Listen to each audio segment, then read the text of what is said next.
You remember a lesson about balance.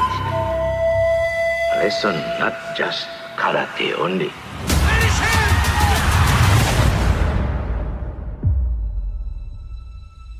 Lesson for whole life. I'm gonna teach you the style of karate that was taught to me.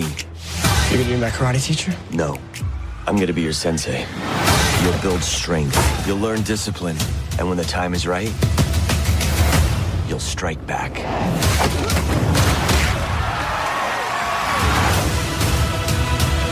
I don't know why you'd ever want to bring back Cobra Kai.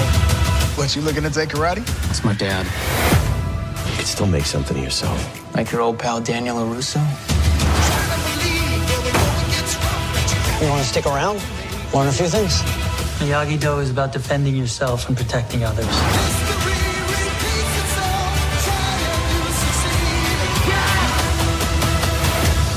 Hey, Sensei, is there any particular way you want me to wash these windows?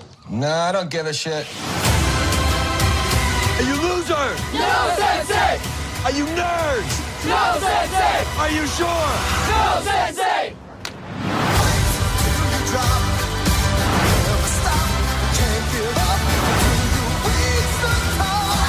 You have the potential to be better than I ever was. Show them what you got.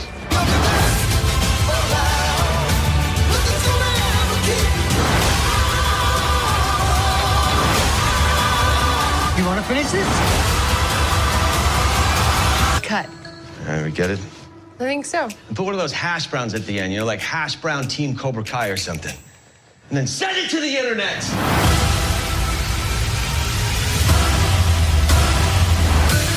Mr. Miyagi treated me like a son. He wouldn't keep any secrets from me. Are you sure about that?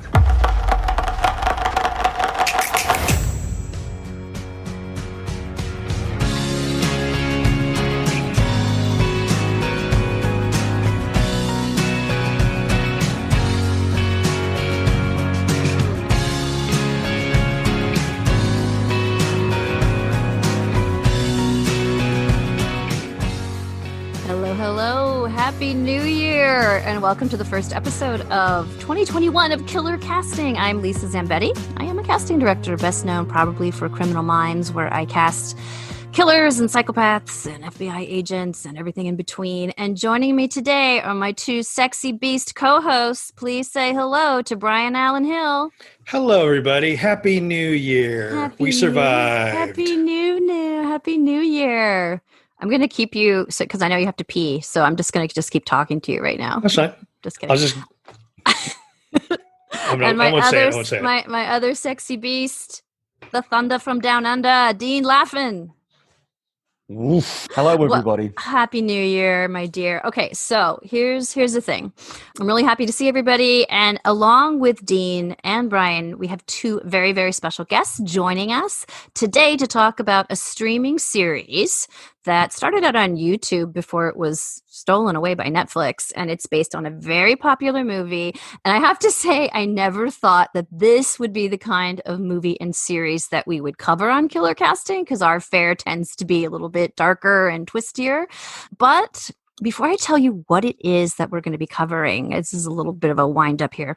I just wanted to let you know that we are gathered here today because not only am I a casting director in the film and TV industry, which I love and it's my passion, but as some of you know, I also have another foot in the true crime space because of my other podcast, Real Crime Profile, that I do with former FBI profiler Jim Clementi and former New Scotland Yard profiler Laura Richards. But what you don't know is that when you are in the true crime space, it is a weird and wonderful world. And you make a lot of friends who also have true crime podcasts. We're a bit of a dysfunctional family, but we all try to support each other when we have new endeavors and appear on each other's shows. So with that in mind, I reached out to a longtime friend of mine who has an incredible true crime podcast. In fact, this guy is the OG, original creator of what we now call crowdsourced crime solving. So let me tell you, if you've been wrongfully convicted of a murder, you definitely want this guy on your side and his army on your side. And I cannot be talking about anybody else but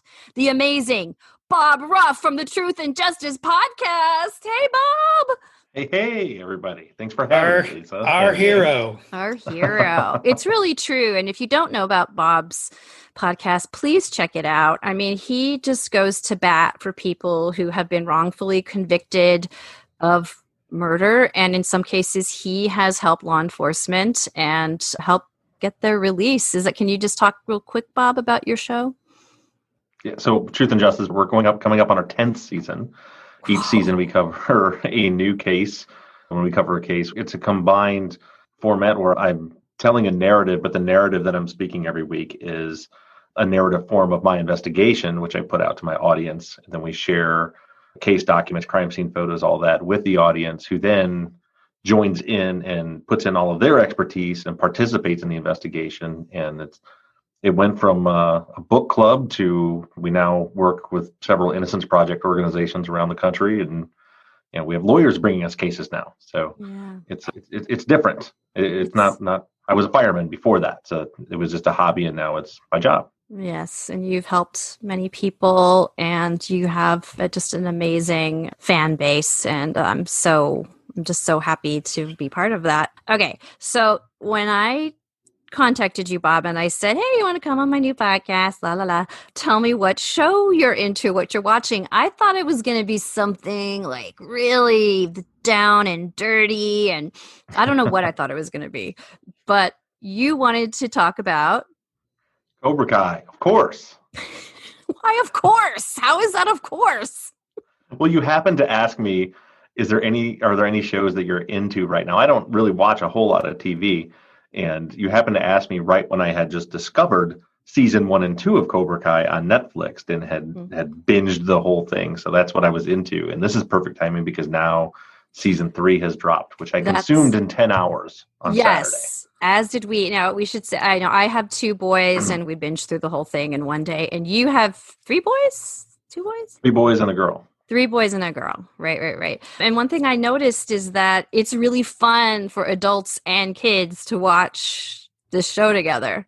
Did you find that as well? Yeah. So my 9-year-old Parker sat with me and my wife all day and binged it. We had to take a break. He had Christmas prizes. Of course, he wanted to play. So we had to take a break to play a game of Uno or whatever he wanted to do. But he was by my side the whole time.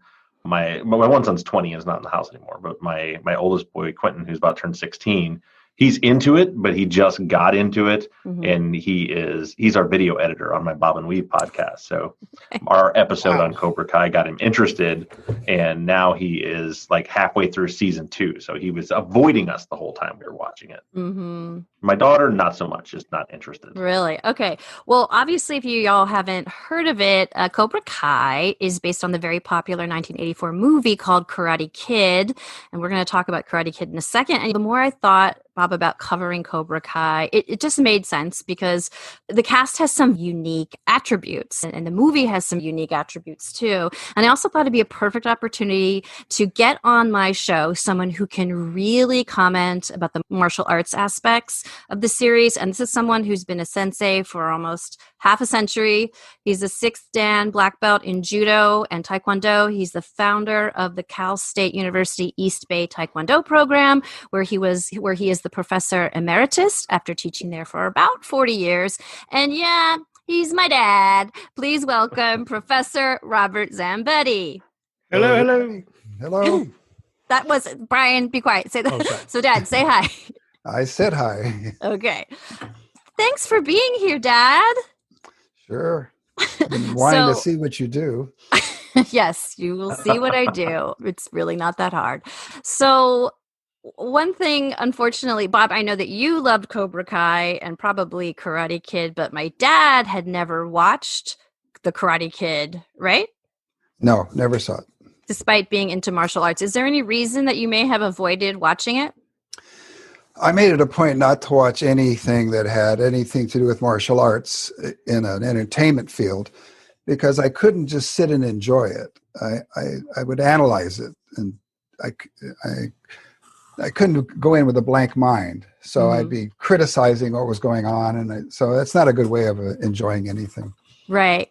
But didn't you tell Same me reason once I that don't. when Bruce Lee hit the scene, that it completely changed people's interest in martial arts, and that's kind of how you got into it, by watching movies about martial arts?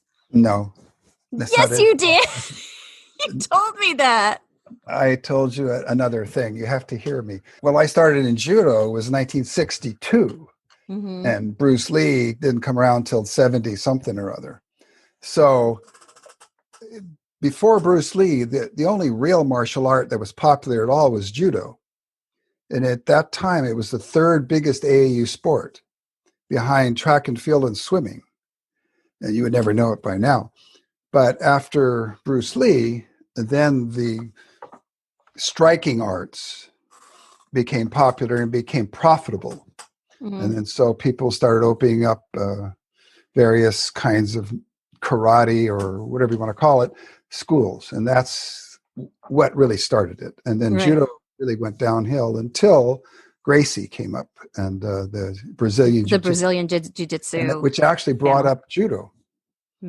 So how about everybody else? How old were you when you saw The Karate Kid? I'm just curious. I had to go back and kind of refresh when it was released. And so I was 12 when it came out. And I remember being blown away by the movie. And I was thinking about it today, like, what, as a 50-year-old man, what was it about the movie when I was 12 that captured me? And I think it was that Daniel was just like this everyday kid. I mean, and in a way, it's a Cinderella story. It is the Cinderella story. It's the template, right?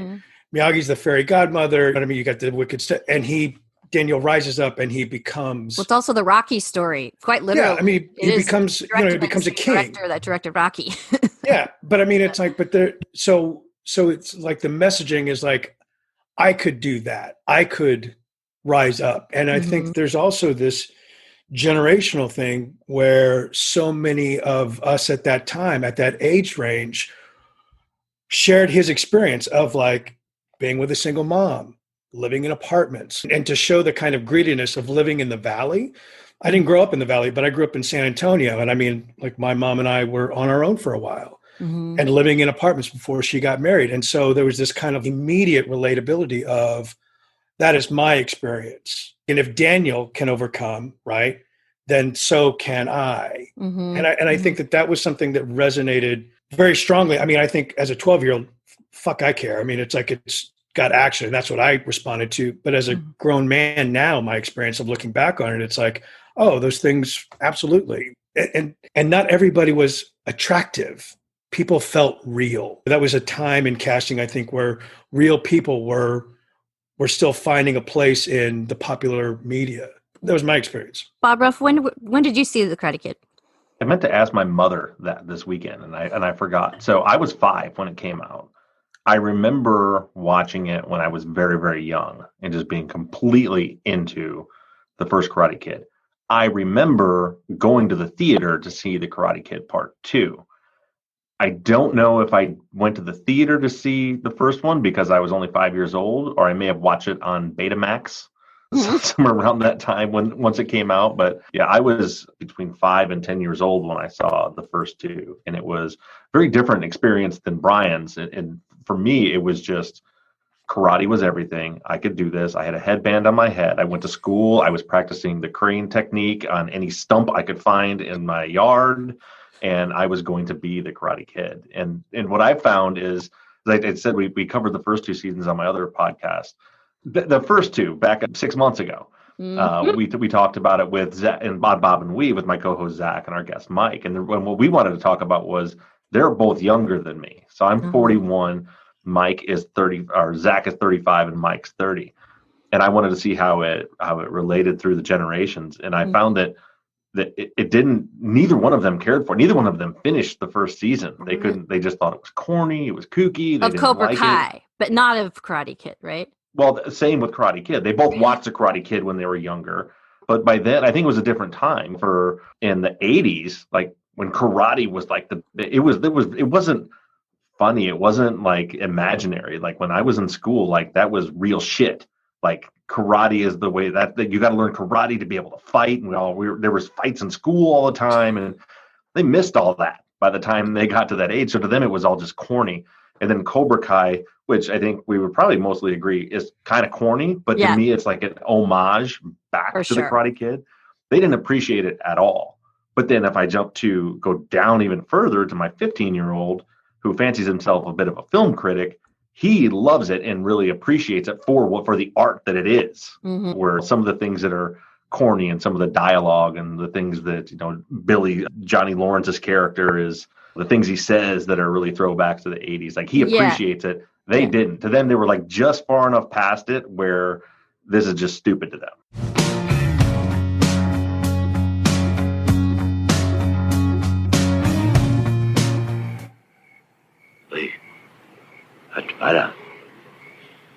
Oh, I'm just scared. The tournament and everything. You remember lesson about balance? Yeah. A lesson not just karate only. Lesson for whole life. Whole life have a balance. Everything be better. Understand? Yeah, I understand. Oh, wow.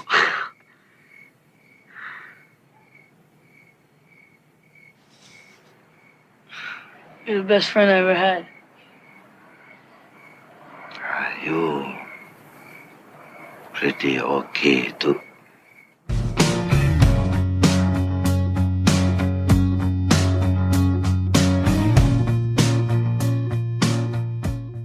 Hey, folks, if you're enjoying this podcast, feel free to give us a review, big thumbs up in your listening app of choice. Plus, if you know someone else who'd like the show, send them a link because sharing is caring, right?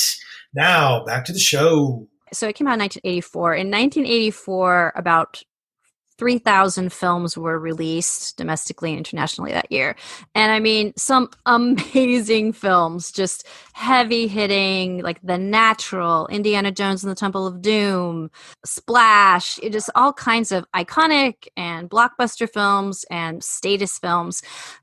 So for this, and in the 80s, in the entire 80s, about 35,000 films were released internationally and domestically.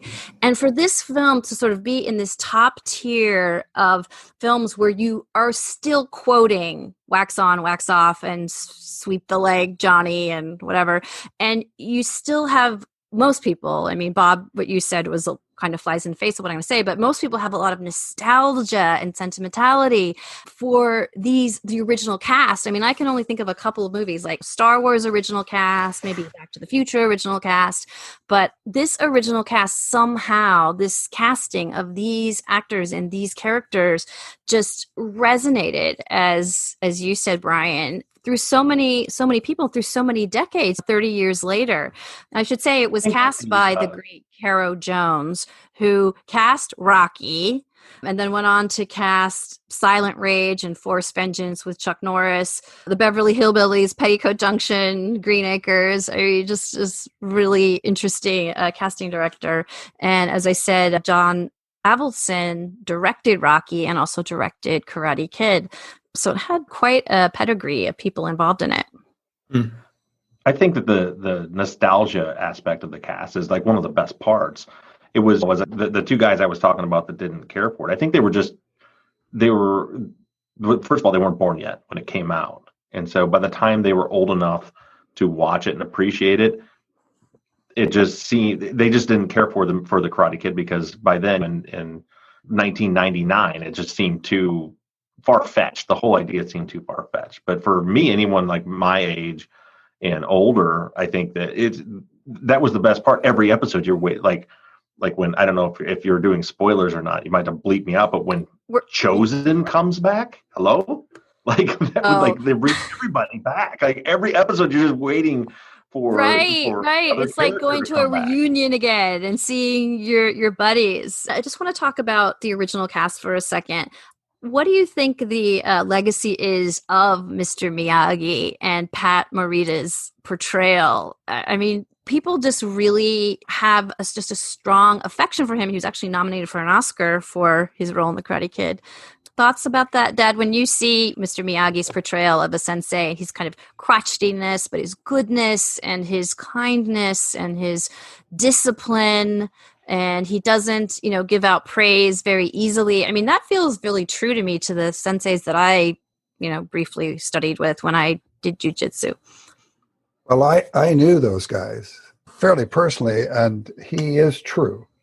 That person did exist, and to many examples of it. And maybe his patois is maybe kind of not exactly right, but the idea was. And I had Japanese instructors admit they would not teach 100% to non-Japanese students. And I said, well, why wouldn't you? He says, well, they just wouldn't get it. That you had to be Japanese to understand what he was trying to bring across. No, I didn't agree with that, but they were those folks. And when you say you knew guys like that, you also mean the people who'd been in internment camps. Like, I think Miyagi had that in his background. Yeah, well, I think, yes, my Japanese friends, some of them were born in camp. And I mean, I was born 45, so they were just a couple, 3 years old. They were somewhat the same level as I was. So I knew them quite well. And I wrote my dissertation on the Japanese in California. So I had another viewpoint into it. Those people that were in the camps won't talk about it. They don't want to talk about it. Their children do. So it's not unusual that somebody like that would have that in their background and not bring it out. What did you think? So he starts teaching this American kid karate. So you were saying that would be something that he would have to kind of get over to be able to give that sort of discipline to an American student, to a white kid. Well, it's kind of hard for me to critique the writing of a movie like that. I don't, the motivations here and there, I'm not quite sure. But yeah, it was very believable to me. I was surprised at the movie, since I disdained it when it came out. I did appreciate it afterwards, which was 5 days ago. So right, and then I'm sure you also have known senseis like Kreese, who's just a great villain that you just love to hate him. In fact, that actor Marty Cobe, I actually cast on Criminal Minds as the father of a psychopath. But what did you think of the depiction of that sensei, who was just your opponent is your enemy and kick their ass in and everything? It's a little late for that. That in the 70s, I would agree. There were guys like that. There were some really evil guys. They did that. But by the 80s, it was a business. Mm-hmm. And you couldn't stay in business acting like that. Mm. You wouldn't keep, especially younger folks. What's funny is, who else auditioned for the role of Mr. Miyagi besides Pat Morita? Toshiro Mifune from the fucking 7th Samurai movies. Do you remember those movies? Of course. He's like the most... I went to a lot of his movies. So he auditioned for that role, and they thought, oh, he's just too serious for this role. And when Pat Morita auditioned, they were afraid, because he'd been known as Arnold on Happy Days and as being a comedian. But he came in very serious, had grown his beard, and he nailed it. But I thought that was just such a funny casting note. And then I think Sean Penn was offered the role of Daniel that Ralph Macchio got. And also Charlie Sheen was also offered the role. Very different movie. Oh, really? For real? Yeah. I just want to talk about the role of Johnny for a second, who's played by the great Billy Zabka. I think what's great about his character is that you can see in his portrayal in The Karate Kid that even though he's following his bad sensei, you can see his conflict. You can see that he knows that some of the things are wrong. And you can also see that his jealousy is kind of driving his anger and his bullying. And I think because of that, there's this huge fan theory out there in the decades since Karate Kid, where people actually champion Johnny and think that Daniel, the Ralph Macchio character, is the real villain. Have you heard of that fan theory? Yeah, but I think that it's a bit well, obviously it's a bit revisionist, because I think at the time Hollywood doesn't do nuance real well, right? So it's like we have a good guy and a bad guy. So there was no question at the time of that movie, like, oh, Johnny's an asshole. He's the villain. Like, look, Ralph Macchio, he's a scrappy kid from Jersey, right? Trying to get by in the world. And I think that's the paradigm that Hollywood operates in terms of the storytelling. It hasn't been until the last few years that the fan theory coming out and really examining, right? Like really looking at like, oh yeah, he was in an abusive. I understand exactly what you're saying about like how Johnny reacted in the world because of his sensei, but that comes with hindsight, I think. Right. And I think I love the take. I love the new take, but I think at the time of release, it was like, here's the bad guy, here's the good guy. That's how we understand the story. Right. I agree. I think that's one of the cool. Personally, I mean, I loved all the Karate Kid movies. The first two, kind of the third, but the important ones. But I enjoy Cobra Kai even more than the movies, and I think that's what's cool about it, because I agree exactly with what you're saying, that the difference is in the original movies there was a very clear line. This is black, this is white, this is good, this is bad. You knew who you were rooting for. And what they've done with Cobra Kai is really blurred those lines. I mean, you have Kreese as the big bad, but then there's between Danny and Johnny, there's this constant back and forth where a lot of times Danny does kind of seem like the villain, but then sometimes Johnny kind of seems like the villain, and I think it causes you to think about what's going on a lot more, and I loved it. And I mean, Billy Zabka's portrayal of Johnny in this is the best. The absolute best acting job I've seen. And I'm no critic. I don't know anything about technical acting, but for me as just a consumer of TV and movies, I mean, the way he plays the guy that is stuck in the 80s, and everything from his banquet beer to his dialogue to the things he says, the things he does, how he does, he plays it so well. And he also plays the swings between he's kind of an asshole to he's really actually an inspiring guy, and you can see him growing. Like, he plays those swings very well. I'm Team Johnny right here. So I don't think I mentioned that I had never seen The Karate Kid until maybe like a year ago. So, but there was enough in the zeitgeist that I knew what it was about. You see enough clips and stuff. So, but I didn't know who Billy Zabka was, right? But I did know that he came in to audition for me for Criminal Minds. He came in for Beyond Borders. Yeah. And he came in and he was so, I mean, I hope he's going to come on my show, so I don't really want to tell too many stories.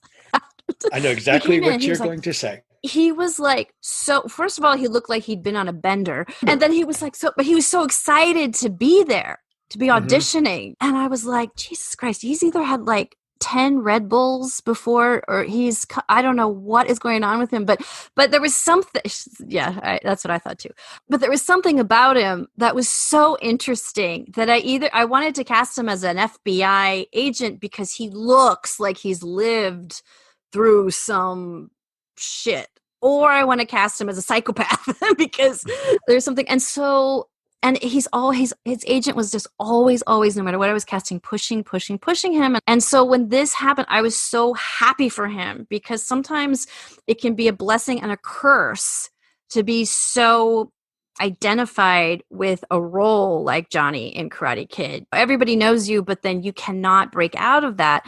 And the thing about Criminal Minds is we were able to resurrect a couple people's careers, like C. Thomas Howell and other people who were, very iconically known for other things. But I was so happy to see him. He's best when he's making fun of himself. And I think the show works best when it doesn't take itself too seriously. It just puts a real smile on your face to see all these characters in the world again. That's one of the things that struck me about the series, is that first, writers, they're not taking the piss out of the original show. While they love the original show, there is a wellspring of goodwill for both of those actors. These guys deserve this. Good on them. Good to see them back. Bob Ruff, you were talking before about the ambiguity in the characters, and certainly the way that they've written the opening series 1, Ep 1.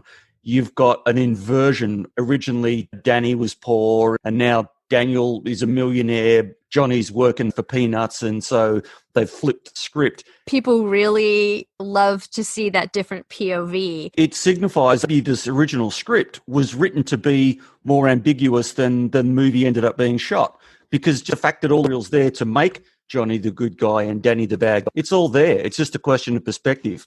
So it's really cool. You'd mentioned that Billy Zabka didn't do a lot after the 80s, but like he was, I don't know how familiar you are with some of his work, but he was horribly typecast in the 80s. He actually was in a lot of movies. I can't think of a lot of them off the top of my head right now. He was in The Equalizer. He did a few things, but he didn't do that. He was Audrey Griswold's boyfriend and in the European Vacation, but he was typecast. He was always the good-looking asshole in every role. He played the same guy in every role in the 80s. Yeah. Well, and Ralph Macchio didn't do a ton after the Karate Kid series. And I mean, before that, I mean, like, he was on the way to like teen Tiger Beats, like, But like a serious actor, though, because he'd just done The Outsiders. Oh, yeah. And so he was. But he was a heartthrob, but like, he was a cute kid. You know what I mean? Yeah. And I actually, when I was living in Denver, a friend of mine got us tickets to they do a Broadway series there at the Denver Center. They did How to Succeed in Business Without Really Trying.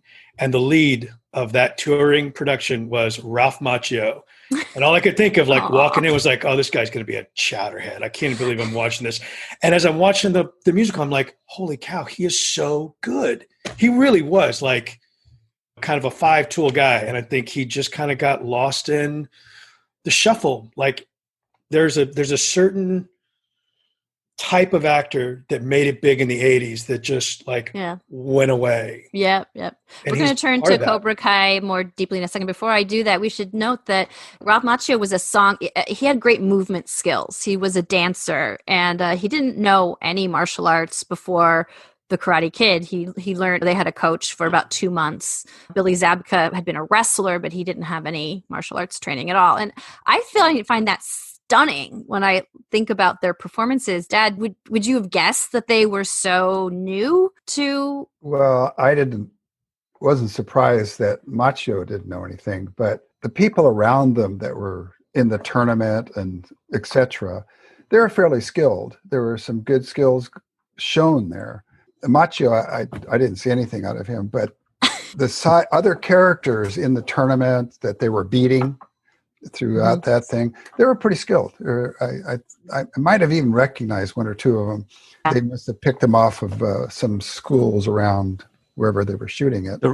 In the final fight between Johnny and Danny, the referee, did you recognize him, Bob? He was the guy with the mustache. Yeah. Very highly ranked fighter. In fact, he did look familiar. Yes, the fight choreographer was Pat E. Johnson. That was the guy who trained them and who played that role of the referee. What the hell are you doing? You come to my house? Are you insane? I was trying to make things right. Let the past be the past. You still can't leave well enough alone, man. What are you even talking about? You got Cobra Kai reinstated. I'm talking about my car. What about your car? Yeah, nice try. You know, those goons of yours could have burned down my whole neighborhood. Goons? What goons? Don't try to play dumb. Son of a bitch gave you up right away. Don't worry, I took care of him and his little biker posse. Louis. All right, listen, I don't know what the hell happened, but I had nothing to do with it. That was my cousin. Big surprise. All you LaRussos are the same. Your whole family, man, is rotten to the core. All right, watch it, Johnny. Kick his ass, Dad! Anthony, just go inside. Listen to your dad, kid. You're not gonna want to see this. Hey, I'm gonna ask you nice. You get the hell off my property or I'm calling the police. Oh, yeah, you afraid? You know, this is ridiculous. You wanna go now? Come on, Johnny. You wanna do this? Let's go with it. Come on. What is going on? Dad's about to fight this guy. Amanda, just please go inside. This is between me and Sensei Lawrence. Yeah, you two seem to have this pretty well in hand. It's a normal Saturday afternoon, a couple of grown men about to kick each other into a pool. But now we're going to turn to more focusing on Cobra Kai. So here you have all of these great characters coming back that we know and love, and you have to balance that with introducing all these new characters that we don't know. So we have the new character, Daniel, now is married, and he has a daughter and a little chunky monkey son. I don't know. That character was like such a throwaway. Like, just the kid is always on the video game. But he's got this daughter. Her name is Mary Mauser, who I cast in Criminal Minds, of course. And then Johnny's protege is Jolo Maradoina, who I've known Jolo since he was a teeny, tiny little guy. And he was talented even then. But what about the fighting of those kids, Dad, of the teenagers in Cobra Kai? Well, I really didn't examine Cobra Kai as much as I guess I should have here. You had told me to watch the Karate Kid, and I did see a few of the episodes. The skills are okay. My beef, if there's a beef here, is the fight scenes and the tournament fight scenes where, like that last one, the one with the crane and all that stuff, where it'd be impossible for somebody to get hit with that thing, what he did. I mean, nobody would go straight at him. It'd be stupid. All you have to do is step aside, and to the other side, he'd never touch you. But no can defend that kick, though. Yeah, I know. I understand. But I had my anterior cruciate ligament ripped out, so I could not stand on my right leg and kick for 20 years. So I know what it's like to have one knee no good. And the last thing you'd be doing would be to land on it when you kick something, because you just collapse. So here I am criticizing something that's not really should be criticized. It's a movie. It's not. Yeah, that's true. And it is definitely a make-believe movie, because half of these people would have lawsuits against them if this kid kicked this other kid in the face and all these fights. So it's definitely fantasy. But I think that the kids are working really hard. That's what it looks like to me, that they trained hard and worked hard. Is anybody kind of surprised of the rules of that? I'm talking about the Karate Kid tournaments, that these are under 18 and they're alternately doing full contact to the head and then getting penalized by kicking to the leg. I mean, if any of you have ever seen a tournament like that? I think we've never seen a tournament, I would say. Oh, okay. Maybe. True that. Yeah, I've seen a lot of it go on in the lunchroom in my middle school back then. And there were no penalties. No rules. Right.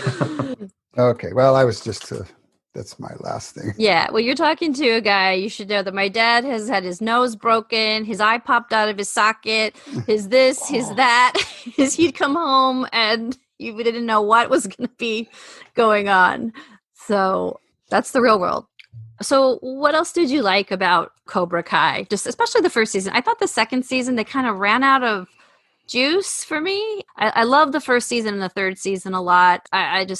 I love the rehabilitation of the character of Johnny, but he never gets too perfect. He gets a little better, but then he still makes really bad decisions. And that I love that they did that. They didn't turn him into a Prince Charming and this amazing father figure to Jolo, or what is it, Miguel's character. I think I made it kind of clear my reluctance to dive into Cobra Kai, because anything reboot, revival, reimagining, fuck off. I don't need to see the third reiteration of Spider-Man because Sony has the property and they need to keep producing more and more story. You know what I mean? And so that's how I viewed this. I thought it was a craven money grab, preying on our desire for nostalgia. And so I came into season 1, and I got to be honest, like from episode 1, I was hooked.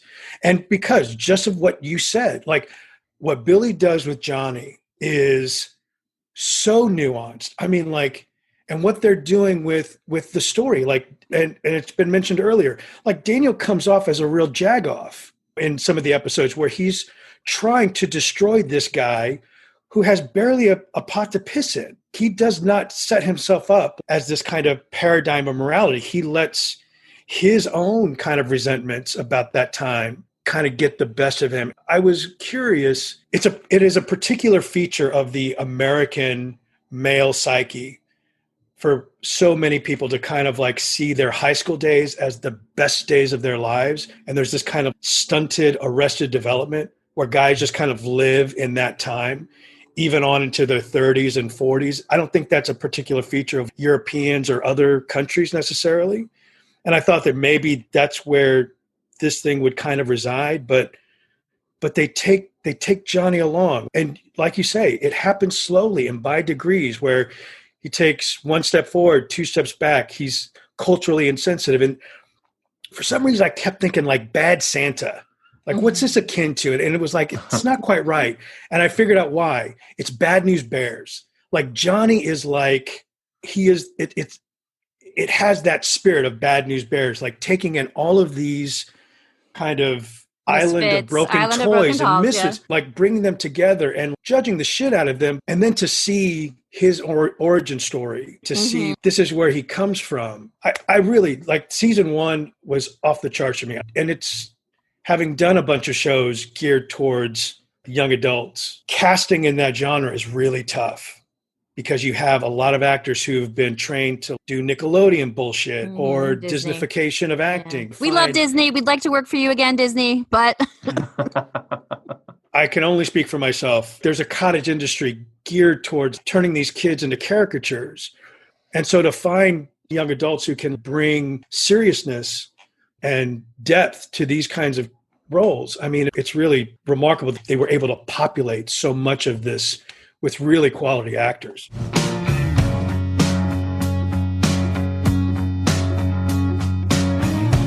Hey, I don't know about you, but I am a podcast addict. I love listening to my pods. But there's one small problem. They're only one-way communication. But fear not, dear listener, because thanks to technology, we can have a conversation. You can find us on all the usual socials on Facebook, Insta, and Twitter, and YouTube, and we'll look forward to meeting you in the virtual space. All right, later.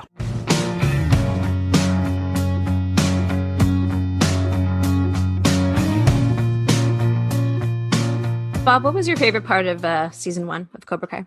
My favorite part really of all of them was watching, I think, that just like you said, the development of Johnny's character and kind of the redemption and the steps forward and back. One thing that did get a little tiring for me through the 3 seasons was I felt like that the writers leaned a little too heavy on the let's let Johnny and Danny be friends, and then one thing goes wrong and they're like, fuck you guys, and then they're back together and they're friends again, and fuck you guys, and they just like over and over. It's like, how many times? It was like, I don't know if any of you guys watched The Walking Dead, but it was like Rick and Negan for 2 seasons of, I could kill him right now, but I'm going to wait, and then he's gone. It was like the same thing over and over. I mean, more than anything, I think in a lot of shows that I like, it has a lot to do with the character development. That's why I love Schitt's Creek, and I've watched it 6 times.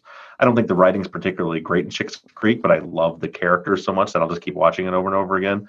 And that's what this was for me, with mostly with Johnny, and then with some of the other characters. And then in season 2, we start bringing back more characters. And then now in season 3, we bring back even more characters. Right. Elizabeth Shue's back. Everybody's back. That's a huge spoiler. Well, let me redo that. We'll take care of it. Like anybody didn't know that was coming at the end of part 2. I know. Well, I don't know. She must have been a hard get. I bet. Oh my God, Brian, how much do you think they paid her to come back? It must have been like a boat of money, an absolute boat of money. Okay.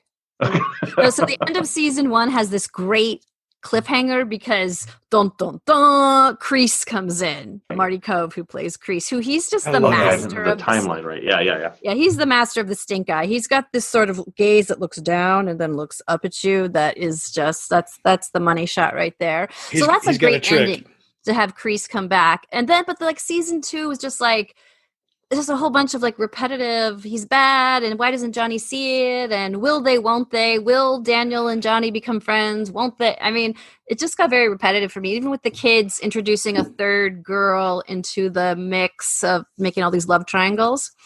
Well, and I think part of the thing that I noticed that was not in season 1 is they're now kind of diving into soap opera territory, and maybe it's just a function of like binging the season, right? So it's such a concentrated thing, but we're now like in young adult soap opera like Riverdale or Pretty Little Liars, and it's like that's fine. I mean, there's an audience for that, obviously, but I think season 1 was definitely geared towards a particular generation, Gen X and maybe millennial-ish, but Gen X for sure was the audience. The kids were a part of the story. Now the kids are the story. And so now we're in soap opera land, and I find it too saccharine for my taste. Moving That's forward, kind of my overall take on the whole series, especially into season 3. Is you have the two storylines, right? You have the adult storyline and the kids, and those become more and more. As you said, the kids storyline becomes way more prominent in season 3. And I could do without the kids storyline. I think there's some great actors, and they're doing, but yeah, I know, me too. To me, it's just stupid. It's some of it gets to be so fake and ridiculous. And I'm waiting for those scenes to be over to get back to the adult storyline that's happening. Because I mean, it's the adult storyline is so, especially in season 3, is so well written. I mean, in my opinion, it is. And even some of the kids stuff, the development of some of the major characters and the shifts we see in some of the characters, I think was great. But definitely the adults better. And I just thought back, Lisa, your other question about season 1. I just remembered what was my favorite part, and it was when Johnny had Miguel do the crane technique in his first match of the tournament, and then looked over at Danny and gave him the wink. That was one of my favorites. Yeah. At the end of season 2, you have this other cliffhanger where Miguel breaks his back. Like the kids are fucking around at school and fighting at school, and he gets tossed over a railing and he breaks his back and has to be in a wheelchair. And so I loved the scenes where Johnny is trying to help him walk again. And he's doing everything so wrong. ham-fisted, and it's so it's so awkward. I mean, it's awesome. Maybe it's not politically correct, but I thought it was fucking hilarious. And let me tell you, go ahead, Bob. It's so great. In the very first thing he tries to get him to stand up and walk, you're like, oh my God, they're not going to ham this like a Johnny saves the day. And I love that they not only made that a failure, but then continue with his harebrained ideas that were out of 12-year-old's mind in the 80s to try to get him to walk again. He tries to light the kid's foot on fire, or he tries to, I don't know, do dangling the dirty magazine with a fishing line in front of him, like all of it. That was great.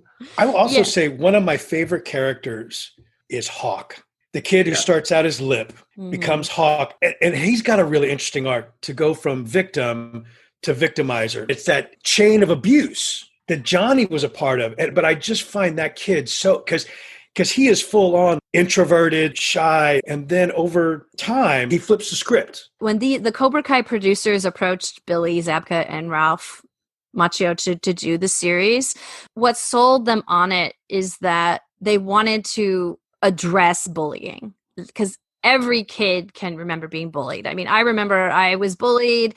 I was jumped after school and beaten up by a big gang of girls. And I walked home crying, and I walked in the door and I said, Daddy, a bunch of girls beat me up. And he didn't say anything. He get in the car, and he took me to his dojo and I got into a women's self-defense class. And I think that is powerful to not feel like you're a victim. But after a while, the series really started to bug me, because the victims become the bullies and vice versa. And I know this sounds so crunchy granola, but why is the onus on the victim to get stronger? Why isn't it the bully that needs to be dealt with? Because even though I got stronger and if somebody messed with me, maybe I could defend myself, but that didn't help me from the girls who vandalize my locker and who I'd walk by and they'd say, you're a piece of garbage. Just the physical aspect of fighting back bullies. It's just not that I wanted to be an after school special and all that stuff, but it's so much more complicated. I think season 1 had a lot more nuance, and especially with Daniel and Johnny, that relationship and who those men are, who they turned out to be. As the series progresses, we lose more and more of that nuance. It becomes more and more kind of polarized. I mean, I was so confused by the boys were like, we were watching season 3, they're like, who's fighting who now? And what side is everybody on? I couldn't keep it straight. It was just might makes right. I don't know, Bob, you're a man. What do you have to say about that? Were you unlike Brian. Were you picked on? Wait, good work. You noticed. Interesting segue, Lisa. She treats me badly. Always. No, I agree. I mean, I just honestly, I when thinking about it now, you're right that it's more than that. And in season 3, it's not just the victims get stronger to fight off the bullies, then they come up with plans to be the bullies. And I really don't like the kids' storyline in season 3 at all. And I think that's some of the reason. Is just it becomes very, very unbelievable. And thinking about it the way you just presented it makes it even kind of worse because they just yeah. I mean, I know it's all about action. Like, I know that the producers think, oh, we just have to keep getting to more action scenes. That's what this is about. Just like any Marvel movie, you want to see the fight scenes.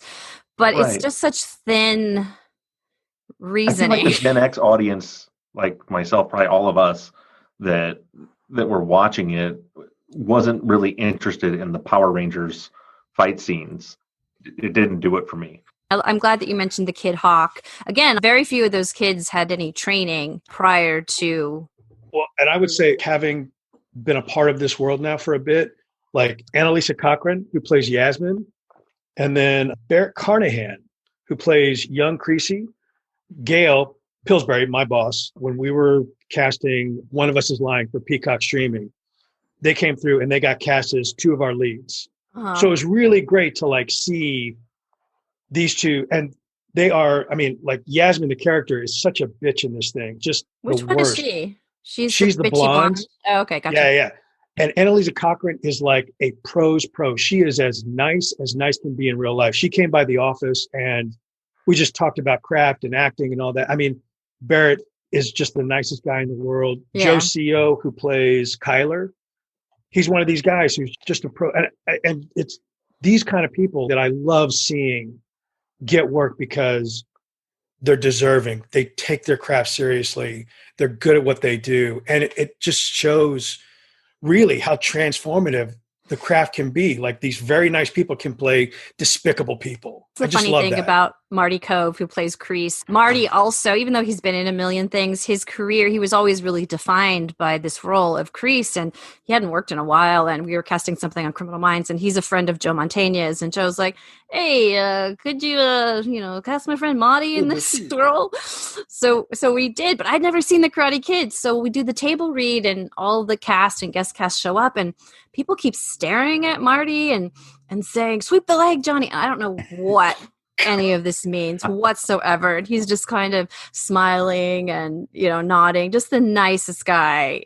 But he is definitely not doing his own martial arts in this season. I mean, he doesn't know how to do anything. I mean, I'm sure that I could probably throw him over my shoulder. I mean, it's definitely a stunt double doing anything else you want to say, Bobby baby? One actor, and this isn't a spoiler because it was in the trailer, but Yuji Okamoto that plays Chosen. What did you guys think about there was basically a whole episode where Danny's with him, and you see, for me, I loved the way he portrayed his character at the first meetings. It was rough and funny too, mm-hmm. and then we see him. I don't want to spoil exactly what happens, but the time spent with Danny, I loved his role, like the way he played that for the one episode or so he was in. Yeah, we call those a bottle episode, where it's only in one little place. But yeah, I mean, I never saw. He was in Karate Kid 2, right. And he was the bad kid in Karate Kid 2, I guess, who's real. Well, in Karate Kid 2, he's a badass, and he looks like a badass. He's got that jet black hair, and it's just. And then to see, like, talk about a rude away, like coming eye to eye with their own mortality, like seeing this guy and going like, dude, that guy's old. Like, he looks like an old man. Like, the way they keep flashing back and forth. So they keep flashing back, yeah. Stark relief. Yeah, so I didn't know who he was or what that story was, but because they flash back so much. But yeah, when we can spoil this. So he comes across as being very still angry at Daniel and wants to challenge him and is kicking his ass and literally hits these pressure points that makes his arms like collapse and stuff. And then turns on a dime and is like, I'm just kidding. I don't. And he's laughing and he's having a good time. And in the first scene when they're having drinks, like I laughed probably harder than I laughed at anything in the whole series when Danny wants to get up and get a drink and he said, no, I get it. And he goes and gets the drink and puts it down, and it's so awkward. You can feel it in your living room. And he's like, aren't you going to have a drink? I don't drink. Like, to go from that guy to the guy that's laughing and joking with him later, like that was, it was fun. I thought it was really great that it was a great twist. Yeah, that they brought it back. For sure. Well, this has been our coverage of Cobra Kai, and I think it's just been wonderful to think about these characters this way, to think about what it takes to cast something like this that's going to have this longevity. And did you know that the Karate Kid, people have written essays and theses about the Karate Kid, and in fact, at Harvard University, the director of pedagogy and practice has a whole breakdown of how the Karate Kid matters in teaching pedagogy, which I think is amazing. So thank you guys for joining me. Thanks, Daddy, for coming on and sharing your wisdom with me. And Bob Ruff, you big so-and-so, thank you for coming on and helping me with this. It's my pleasure. Can I make one request? Sure.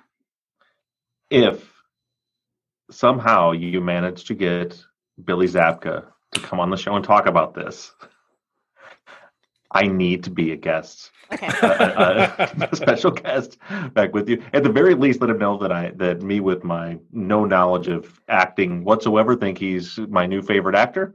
But I would love to sit here and maybe interview him as Johnny. I have questions. Oh, that's great. So Billy Zabka and Marty Kove have the same manager who I know and have hired many, many of his clients, including Marty, of course. So I did put in an email to Gary, if you're listening, that we'd love to have Billy and Marty or one or the other, whatever, on the show. And we'll ask you, I've watched all the interviews they've already given and all the stupid questions people ask them, but we guarantee we will have great questions for Billy and Marty and Bob. We will definitely bring you back to question him. So I guess that's it for now. This is Killer Casting signing off.